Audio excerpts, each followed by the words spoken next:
Hello everyone and welcome to another episode of the Daily Gwei Refuel, where I recap the latest news in the Ethereum ecosystem. I'm your host, Anthony Sassano, and today's the 21st of March, 2022. Alright everyone, let's get into it. So as you guys know, I will be at Blockchain Week's event this week. Just a friendly reminder to you guys, I'm flying up to Sydney tonight from Melbourne.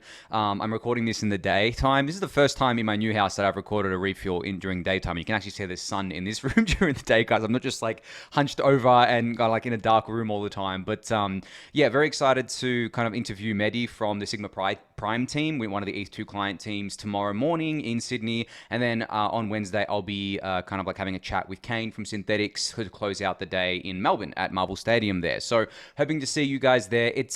I know it's been hard to get tickets for the actual physical event. It's about 5 times oversubscribed. I think even more than that. They've been sending emails out saying, please confirm that you're coming, because if people don't confirm, they can give tickets to other people who really want to go. So, even if you're not there, that's fine. I mean, I'm sure I'll see some of you at Amsterdam as well next month, and there's other conferences during the year too. So just wanted to kind of give you guys a reminder there, but also remind you that there'll be no refuel for Tuesday or Wednesday, and there probably is not going to be any newsletter for Monday, Tuesday, Wednesday either.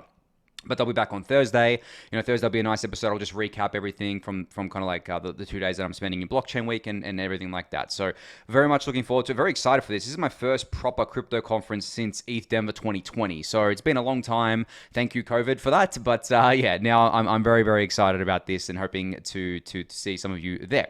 Anyway, moving on. So we have another AllCoreDevs call that happened on Friday, and we have Tim Beiko's summary thread as usual, going over everything that happened. A lot of the call was talking about the merge, right? The Kiln testnet, what happened with that. As I mentioned last week, there were a couple of bugs in different clients. There wasn't any issues with the spec, and they weren't kind of critical bugs, but it has kind of like brought up the discussion of, okay, we need much more testing of these things. We need to be able to kind of test, because of the fact that it didn't go exactly as we wanted it to go, right? Like, I mean, the bugs were, I don't know if I'd call them critical, but they did result in, unexpected consequences and clients kind of like forking off of each other. And actually, if it had happened on mainnet, I think Prism was affected by this. And from my reading, if this had happened during the mainnet merge, it would have actually been a pretty bad thing, because it means that the bugged chain would become the majority chain, because as you guys know, Prism is the super majority. And this is, as I've discussed before, this is why client diversity is so important as well. But due to that, just my own reading, I haven't heard this yet, but just to my own reading, as I've said to you guys, like if this testnet didn't go, super smoothly, which it went smooth enough, but there were obviously a lot of, a fair few kind of like bumps along the road. I don't think that we would have the merge in June. Now, June was never a date given by kind of like the core devs or anything like that. It was a target window, and I've said that to you guys every single time. But if I was to put money on it, I wouldn't put money on June anymore. Like July or August sort of thing is what I'm kind of like looking at now. But again, it's so hard to kind of like give a date here, because it really does depend on these testnets. It depends on the confidence of the core developers, of the core researchers, and how they feel going into a merge, right? So I think that at this point, I wouldn't expect the merge in June, but that's fine. I mean, I've said this before on the refuel too, guys. Like, when I look at this sort of stuff, like, does it really matter if it's 2 to 3 months later than what you expected it to be? Because in the grand scheme of things, once it's actually out there, everyone just moves on to the next thing. And this is what happened with EIP 1559. That took 2.5 years to get to mainnet. And there were periods of time during that 2.5 years where people were like, is this actually happening, right? They actually questioned it. And there were legitimate concerns with that, because no one was really actively working on it to get it into the network. And then we kind of like had this whole thing spun up. Tim Beiko led the charge a lot here, a bunch of other people as well, to get this thing onto mainnet. But when it comes to the merge, it's in a very different position. There's no, is this thing going to happen? It's happening. It's just kind of like, maybe it happens 2 to 3 months later than we expected it would. So yeah, as I said, guys, like, maybe there's going to be another testnet now because of this. There's definitely going to be a lot more dev nets, but I probably would expect at least one more testnet like Kiln to run through it again to make sure that goes smoothly. Because this is a big deal, guys. This is bigger than any other upgrade in Ethereum's history.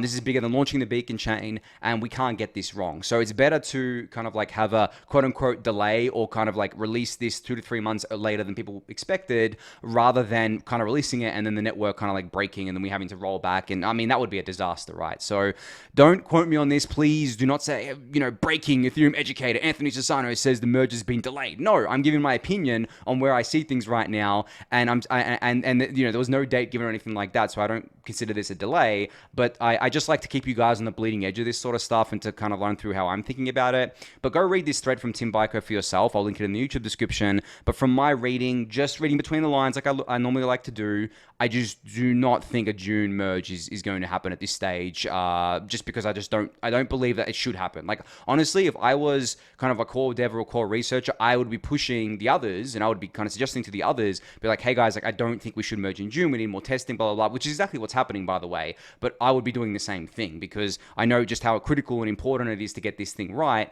And unless everyone feels comfortable doing a merge on mainnet, we shouldn't do it. Ethereum is not a small network. It's a $300 billion network, trillions of dollars of value settled on it yearly. I mean, it's a worldwide global thing. It's not something like a little small thing that we can just kind of like, move fast and break things on, that, especially at the protocol layer. So yeah, that's the latest on the merge there. But I'm still pretty excited. I mean, the Kiln testnet, other than those bugs, there seems to have gone really, really well. It's still live. It's still kind of like chugging along there. A lot of insights being kind of like gathered from that as well. And the client teams, I think, are setting up better testing infrastructure as well, which is good for not just the merge, but also future upgrades. Obviously, Shanghai is coming after the merge when we have like withdrawals enabled, stuff like ERP 4844, and all that good stuff there. So yeah, that's the latest on the merge. And on to the next thing now, which is a tweet thread from Peter, who is a core developer at Go Ethereum. He is one of the longest standing Ethereum core developers. He's been around since basically day zero. And he put together a thread about two main things. Basically about complexity creep of the Ethereum protocol and compensation for core developers, or salary pay, kind of like ETH compensation, all that sort of stuff there. I had a lot of people tell me I need to cover this. Okay, fair enough, I will. I did kind of like give some more comments in the Discord channel as well, but I saved most of my comments for today's episode because I have a lot to say about this, and I'm just going to say it from my head. I have no pre-written notes or anything like that. I'm just going to say what comes to my mind. First thing I want to say, just to give you the overall context here, this is not the first time Peter has put together a thread like this. This is not the first time people have complained about core developer pay. Maybe complained is the wrong word, but like brought up the issue of core developer pay. And this is not going to be the last time. It's not going to be fixed by putting together these threads. It's not going to be fixed by kind of like publicly shaming the Ethereum Foundation to do things. And we only really have one side of the story. And this is one thing that I've been thinking about the last couple of days when I tried to kind of like frame this and kind of like look at both sides of the argument, but it's really hard for me to do that because all that we have access to, right, the information available to us is basically some of the core developers saying that they feel like they're being underpaid and that, for the work that they do, it's really stressful, blah, blah, blah, all that sort of stuff, which is totally understandable. But we don't have the other side. We don't know how much they're getting paid. We don't know what kind of vesting schedules they have, with ETH incentives that they're getting. We don't know that what they're saying is the whole truth, right? And I'm not saying that these people are lying, but without them telling us exactly what they're getting paid, all we can do is believe them on their word. And I'm not saying that, as I said, I'm not saying that they're lying, but I don't like having debates with people about things with only having one side of the story. That you wouldn't go into a courtroom and only allow one party to basically defend themselves or basically give their side of the story and then don't listen to the other party. That's not how it works. And obviously this is different to a courtroom, but in a debate in general, you don't hear just one side of it. You want both sides of it. So I think not having all the information available to us is a big hindrance to this. And I think that these kind of like threads that Peter and other people put out, I don't actually think they're very productive because in my mind, nothing changes. So what happens when you put a thread out like this is that you basically defer to the court of public opinion. And that's never a good court to be in because the public opinion can be swayed, any which way. It's emotional. It's fragmented. Twitter is the worst place to have debates. Everyone has an opinion on everything without having access to the full kind of like body of information. And it just gets us nowhere. What I think the way to affect change is for Peter and other people in the Ethereum Foundation to bring this up with Ethereum Foundation leadership. Now, maybe they've done that already. Good, if they have. If they haven't, then they should, because that is the only way to affect change. You're not going to be able to publicly shame the Ethereum Foundation into doing things, especially because, as I said, we don't have the information. We could all be saying, hey, Ethereum Foundation, you should pay people more, and in reality, they're actually paying people, a fair rate. Now, is it going to be as much pay as someone working on a working on a DeFi protocol from day zero or working on another layer one from day zero is potentially going to get, given that they get kind of like tokens when the tokens are worth less? Probably not. That's just the way it works at this stage in Ethereum's life. But for someone like Peter, who's been around since day zero, he mentioned that he's not financially independent yet. And I kind of think that's crazy, because there's no way that he wasn't paid a lot of ETH in the early days because of the fact that ETH was worth a lot less back then, right? So, and I'm not trying to pick on Peter here. I just want to kind of like give a general sense. This is how I think about it. If you're paid a token as an incentive, right, on top of your salary, saying, hey, here's a token bonus, right, for working on our project, whether it's a DeFi project, a layer 1 project, whatever, and it's worth, say, $1, right? And the market cap's like $100 million.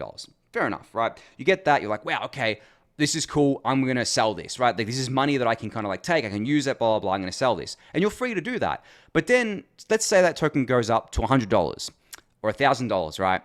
And you kind of think to yourself, holy shit, like, why did I sell, right? And then you start complaining. Well, I mean, that's on you as an individual, right? You were paid these tokens. You could have held them. You didn't have to sell them because it's on top of your salary, right?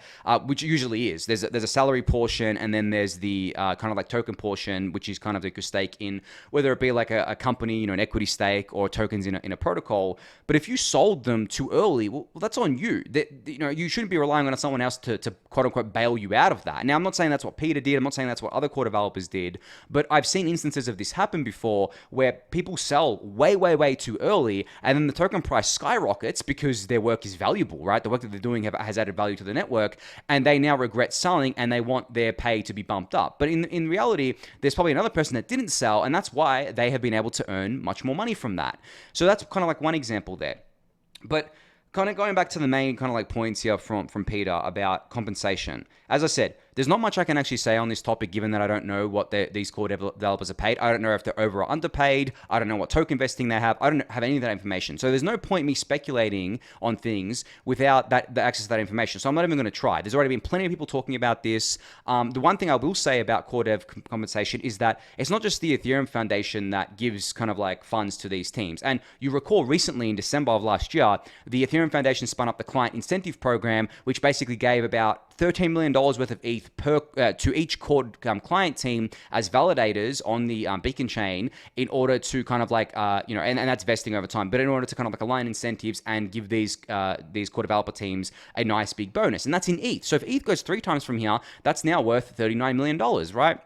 And obviously, as ETH keeps growing and growing, it's worth more and more. But if those teams decide to sell their ETH and then ETH kind of like goes 3x, maybe they're going to regret that, right? I don't know. Who knows how that's going to play out there. But there's that. There's things like what Trent Van Epps is setting up right now, the Protocol Guild, which is working to kind of like fund core developers. There's other initiatives out there. I mean, obviously, I did the NFT drop recently where I donated about 20 ETH to core developers. Well, myself and Kidder did that to core developers on Open Grants, which was already an active grant that had, I think, about 900 and something ETH in it from one person there. I think his name's James Fickle. So there's that. There's a bunch of other initiatives. The EF gives a lot of grants out, all that sort of stuff. And as I've said before, the core developer teams, a lot of them do things other than build core developer clients. Like, for example, I mentioned Mehdi from Sigma Prime before. I was talking to him, and they do things like audits, right? They do security audits. That's a very nice kind of like revenue stream for them because, as I've said before, auditors are in very, very short supply, and they're able to capitalize on that because they really understand code. There's other ways to do things like Nethermind is building stuff with Starkware, all these sorts of stuff, right? So there's money there. Now, in saying that, I don't actually think that money is the whole story at all. And I think that for someone like Peter, who's been around for a very long time, I think what he's feeling is burnout. Because put yourself into Peter's kind of like shoes for a second here. You've been working on the Ethereum protocol since day zero. All the stresses, all the anxieties that have come with that. You've been through everything. The DAO, Shanghai DOS attacks, all the protocol upgrades that you had to kind of like pay attention to, always in the back of your mind, like, did I do something wrong? Did I code something wrong that will lose people money? All that stress. Imagine having that since 2014, essentially, right? He's probably had breaks here and there on holidays, but as far as I know, he's never had like a long-term break from core development. He's just been working all the way through. He's obviously very proud of his work and has a lot of pride, and that's totally fine. But yeah, put yourself into his shoes, it's definitely burnout. Now, does more money fix that? I don't think so. Like, for me personally, if I was burnt out and someone offered me money to fix it, that wouldn't fix anything, really. I mean, maybe it'd make me, would allow me to take more time off, but I find it hard to imagine that someone like Peter, in the position that he's in, doesn't have the means to take time off. And as far as I know, the Ethereum Foundation has always encouraged people to do this. But I think what Peter feels is a grand responsibility to the Ethereum protocol, especially in a time where so much is going on. The merge, upgrades are coming faster, sharding, statelessness. There's so much happening with the Ethereum core protocol that I think, Peter just feels that weight on his shoulders, which is totally fine. And I totally get that. But again, I go back to what I said before. I do not think that these threads are very helpful. I think that pushing internally, talking to the right people, getting in contact with them, and getting people to kind of like rally around you in a more, not private manner, but like in a more targeted approach is better than just kind of like a shotgun approach here. But that's just my opinion on it. Now, the second thing in Peter's thread was that kind of like he focused on was the complexity of the Ethereum protocol. Now, he was talking about how he thinks that the Ethereum protocol is becoming, maybe too complex. It's becoming harder to reason about. There's a lot of features going into the core protocol. And then he lists through them, basically all this kind of like stuff here. You can read this thread. I'm not going to go through them all. And then his kind of like last tweet here was, I can't say what the solution is, but my 2 cents is to stop adding features and start culling, even at the expense of breaking things. There are less and less people knowing and willing to piece together a broken network, and each change pushes more away. I actually disagree with this, and I found it was weird that Peter would say this. Obviously he's the lead at Geth, one of the top core client teams out there, has been a core dev forever. He's closer to this than I am. But from speaking to other people, especially people that are close to this sort of stuff, I don't feel like people are getting pushed away. We have more core developers and researchers than we've ever had. The protocol is adding a lot more features, but it's being worked on in much more efficient and effective way than it ever has. So I don't know where Peter's getting this opinion from. Maybe he feels this way personally, but I don't think this is a common sentiment shared among core developers. Now, I could be wrong here, but that's my current read on it. Now, I also don't agree with stop adding features, and I don't agree with the Ethereum network getting more complex. I think the Ethereum network is actually going to get less complex over time, and that's because it's taking the modular approach rather than the monolithic approach. Things like not doing execution sharding and only doing data sharding is simplifying one of the core protocol upgrades. Doing, proof of stake Casper FFG instead of Casper CBC for the proof of stake construction is simplifying things.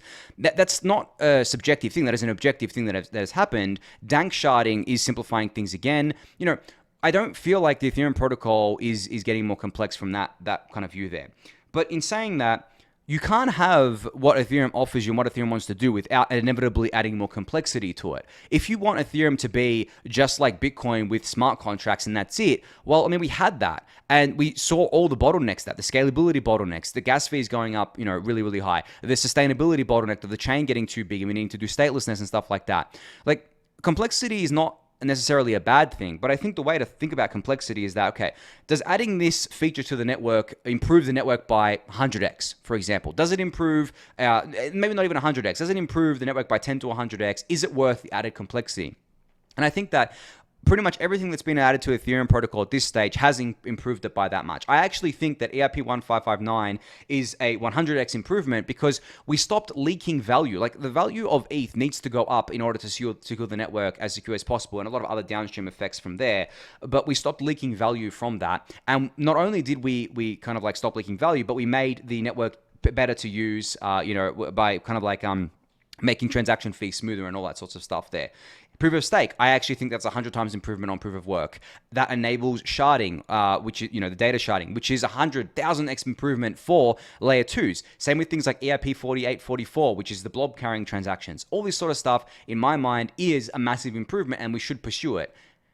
Now, Peter can disagree with me. He's the one who codes this sort of stuff. He knows more than I do about it. But I don't think this is the common belief and sentiment shared by all the core developers and researchers. And you can actually see some of them are kind of like saying that here. Like Dankrad Feist says, complexity is like debt. And this Dankrad is the person who came up with dank sharding, by the way. But he said, complexity is like debt. Ideally, you want to have none, but then you usually also can't create anything. So you, of course, want to minimize the complexity while still creating a system that is useful. Creating complexity in isolation is definitely bad, but are we doing that? I don't think we're doing that, right? We're not just creating complexity for the sake of it. We're creating complexity to add more complex features to improve the network by 100x, if not more. And there's a bunch of varied comments here from core developers and researchers, past and new, which is, I always like seeing this and seeing stuff like that. But, I didn't really agree with Peter's framing here. And as I said before, I think that he's definitely, he's suffering burnout. I don't think that I don't think that's a negative thing either. I think that everyone needs to take care of their mental health before they can actually do their best work. And at the end of the day, Peter has, deserves a break more than anyone. So, maybe he doesn't want to take a break until after the merge. That's totally fine as well. Again, he has responsibilities and he feels responsible too. So, in my opinion, like if once the merge is done, he should definitely just take an extended break just to kind of like stop feeling burnt out. I know maybe that, I don't know what he's feeling and anything like that, but it certainly seems like burnout. And I think other people agree that it certainly seems like he feels a lot of stress and anxiety over this sort of stuff. And I would too. But I guess the solution to that is not to keep doing what you're doing. The solution is to take a step back, take a break, and repair your mental health there. But anyway, I've talked about this thread long enough. That's just kind of like my general thoughts on this sort of stuff. I just want to be clear that I don't think threads like this are helpful.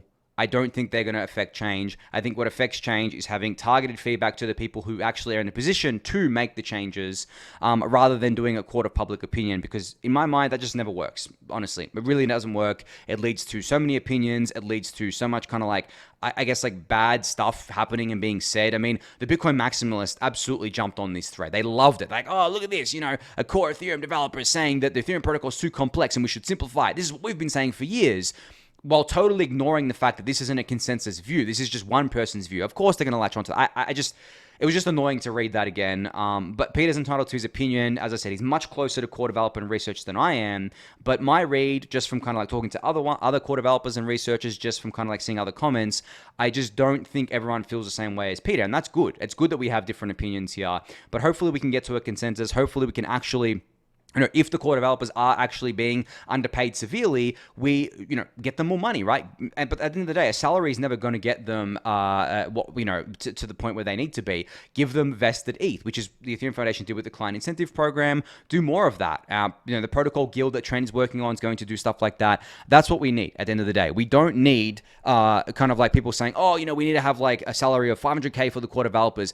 Honestly, guys, like, yes, that salary sounds like a lot, but that is not going to move the needle like a vested ETH thing would, especially as ETH goes up in price, especially if kind of like we had it from the early days, which I'm pretty sure the Ethereum Foundation does pay out bonuses as ETH at any given time. So if people held that, it'd be really nice. But I just found it very surprising that Peter said he is not financially independent from, yet from Ethereum, even though he's been there from day zero. I don't know the details of that, but I did find that quite surprising because I came in a lot later to this kind of like ecosystem in 2017, and I got to the point where I am financially independent by kind of like investing in ETH and kind of like doing some other stuff as well.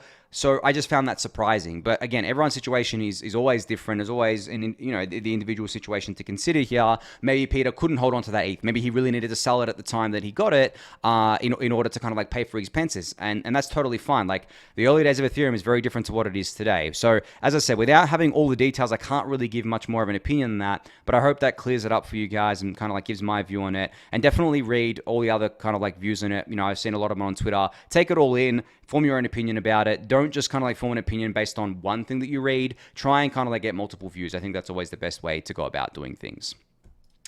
All right, so I'm going to power through these. I've got 8 minutes left. I'm going to power through the rest of these updates here. So Domothy, a loyal disciple of the Daily Gwei, as I said here, has put together an absolutely amazing post on Reddit called Stuff Our Ethereum Should Know Proof of Stake Edition. Now, this is quite a lengthy post here. I highly recommend giving this a read. But this is basically debunking all the stuff that I've talked about before and all the common misconceptions got to do with proof of stake, the merge, ETH2 generally, all that sort of stuff. Stuff like the merge reducing gas fees, a staked ETH becoming unlockable at the merge, all that sort of stuff. And going into a lot of detail too. So just wanted to highlight this. Highly recommend checking it out and giving it a read. I'll link it in the YouTube description below. All right, so we had another tweet from Polynya during the week comparing transaction fees for AMM swaps between different kind of like networks, be it layer 2 networks or layer 1 networks, sidechains, all that sort of stuff. You can see the breakdown here and everything like that. But, and kind of Polynya has a thread here about this, talking about like caveats and stuff and everything. And then in the comments, there's a bunch of different kind of like things to read. Just wanted to highlight that thread for there. But what I wanted to kind of like say here is that when looking at this sort of stuff and just looking at the vanilla transaction fees, you show this to someone and a total noob, right, to crypto, what are they going to tell you? They're going to say, hey, Ronin looks the cheapest because Ronin fees are 0. But then you're missing all the other context. Now, for those of you who don't know, Ronin is the Axie Infinity sidechain. It's not anywhere near as decentralized as Ethereum. I don't even know if it's decentralized. I'm pretty sure there's still centralized controls in place for it. And, obviously kind of like things like state bloat and stuff isn't considered. And I think the network recently had like a lot of issues staying online and stuff like that. So just looking at transaction fees in a vacuum is not the way to evaluate these sorts of networks. Because you don't have all the other stuff that goes into it, that are stuff that I've talked about before. But I just wanted to kind of like highlight that there. But definitely give Polynya's thread here a read. It is a really great one. All right, so we have a really cool resource about, for EIP 4844 here called EIP4844.com, which is codenamed Proto-Dank Sharding, which is shard blob transactions, which I've spoken about a lot recently. Now, this has, I guess, all the information you need about this EIP, links to basically more information about it, tweets, all that sort of stuff. Definitely go kind of go check this out. And the reason why everyone's excited about this EIP is that it will vastly reduce transaction fees for layer 2. And as I said, this is tentatively scheduled for the Shanghai update, which is coming after the merge. So definitely go check out this for more information on that. And also check out Vitalik's own technical FAQ on EIP 4844 here. It's quite lengthy. So this basically will give you everything you want to know about 4844, that's for sure. And it does get into the weeds, the technical weeds as well. So definitely go check that out if you haven't already. All right, so friendly reminder, the Gitcoin Grants Round 13 matching round is still live. If you haven't donated yet, be sure to do so. So it's after 10 days of the matching round being live, there's been over $400,000 of contributions from the community with over $3 million in matching funds. Now, this round has been, I think, smaller than the last round. Given the state of the market, given the state of the ecosystem right now, it's much quieter, so I kind of like expected this. But yeah, if you haven't donated yet, be sure to do so. Thank you to everyone who's donated to both the Daily Gwei and ETHUB. Really, really appreciate that. And yeah, definitely go check this out. I'll link it in the YouTube description for you to donate as well. All right, now we have something that I missed, I think a couple of weeks ago, and DeFi Saver sent to me. This is an update from them. So they introduced something on March 8th called their completely new and modular automated strategies. So their first new strategy automates debt payback with assets in MStable, Yearn, or Arari Capital for MakerDAO CDP owners in market crashes. Now you can read more about this here. It'll be linked in the YouTube description. But yeah, DeFi Saver, I mean, is pretty awesome. They've been around for quite a while now. Basically, the logic is that they want to automate your DeFi kind of like activities, especially things like saving your position from liquidation and stuff like that. And as I said, they've been around for a while. And I should disclose that they've been a sponsor of ETHUB before. But as you guys know, Daily Gwei doesn't take sponsors, so they haven't been a sponsor of Daily Gwei. But yeah, just wanted to kind of like highlight this. Definitely go check out this and check out DeFi Saver. If you do have open positions on any of these kind of like apps here, Maker, Compound, Uniswap, MStable, Yearn, stuff like that, they definitely provide a lot of really, really cool automation tools for you to kind of play around with here.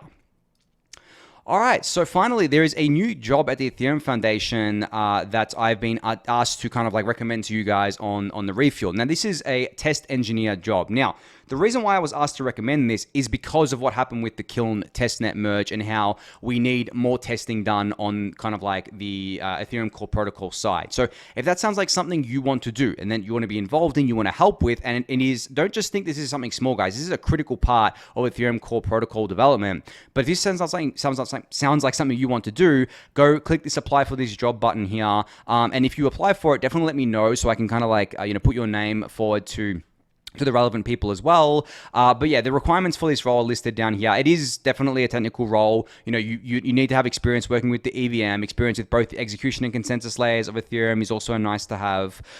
Inclination to think through failure modes for software, proficiency in all the stuff that's listed here, all that sorts of stuff. But don't let that discourage you. If you are technical, if you have worked on this sort of stuff before, definitely just apply for the job and see how you go with it. I think it'd be a really cool job to have, and really rewarding as well, because you would be responsible for helping test all the stuff and making sure that we don't have repeats of what happened kind of, I guess, with the Kiln testnet, where we had a few things that needed more testing done on it, and we may have been able to avoid kind of like the bugs that we saw on the Kiln testnet there. But anyway, I think on that note, this is going to be it for today's episode. Just a reminder again, no refuels the next 2 days, but a refuel on Thursday. So thank you everyone for listening and watching. Be sure to subscribe to the channel if you haven't yet. Give the video a thumbs up, subscribe to the newsletter, join the Discord channel, and I'll catch you all on Thursday. Thanks everyone.